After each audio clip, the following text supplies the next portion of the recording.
Once upon a time, in a crowded city of steel towers and restless ambition, lived Elara, a brilliant 28-year-old architect admired for her elegant designs and sharp mind. But behind her calm exterior, her thoughts spun endlessly. The pressure to excel, the fear of mistakes, and the noise of constant deadlines made her mind feel like a room filled with grinding gears. Mornings became battles with indecision. At night, sleep slipped away as she replayed unfinished projects. Even during the day, she froze before a blank page, unable to draw a single clean line. The joy of creation had drained quietly, leaving behind only stress and exhaustion.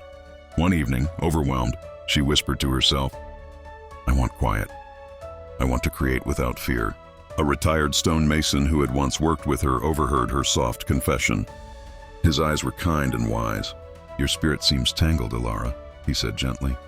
"There is someone who may help." In the eastern mountains lives an old weaver, Master Li. It is said she can untangle any thread, even the threads of the mind. That thought stayed with her like a small flame in the dark. The next morning, Elara packed only a few clothes and left her blueprints on her desk.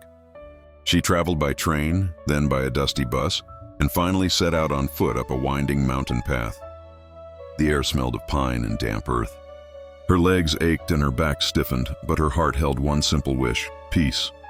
After 2 days of climbing, she reached a quiet hut where loops of silk threads hung drying in the sun. Outside sat an elderly woman, her hands moving calmly as she sorted spools of colored silk. Her movements were slow and deliberate, as if each action carried its own quiet purpose.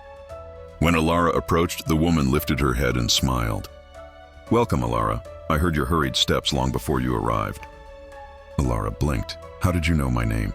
"When the mind is restless, the feet make noise," Master Li replied gently. Elara sat beside her and let her worries spill out, the pressure, the tangled thoughts, the sleepless nights. "Please," she begged, "teach me how to quiet my mind so I can create again." Master Li nodded and led her to a wooden loom. A beautiful silk fabric lay half-woven, but a knot of threads had clumped into a tight, twisted ball. "This," Master Li said, pointing, "is your mind."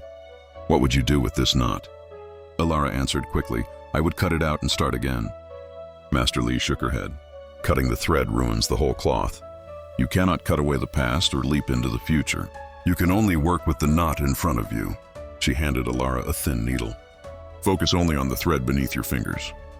Elara tried, but her mind raced, thinking of the whole fabric, the time it would take, the next knot after this one. The more she rushed, the tighter the knots became. Master Li watched quietly. You cannot force a knot to open. Calm hands reveal paths the anxious mind cannot see. Taking a deep breath, Elara loosened her grip. She stopped thinking about the finished cloth and focused only on the single knot. Slowly, gently, the loops came free. The knot slipped open with surprising ease. The next morning, Master Li gave her a final test. She placed a lit silk lantern in Elara's hands. "Walk down the path to the stream and return. Keep your eyes on the light inside this lantern." Elara walked the narrow path. Shadows flickered from the trees. An owl screeched. Coins glinted on the ground, yet she noticed none of them. Her attention remained on the warm, glowing flame.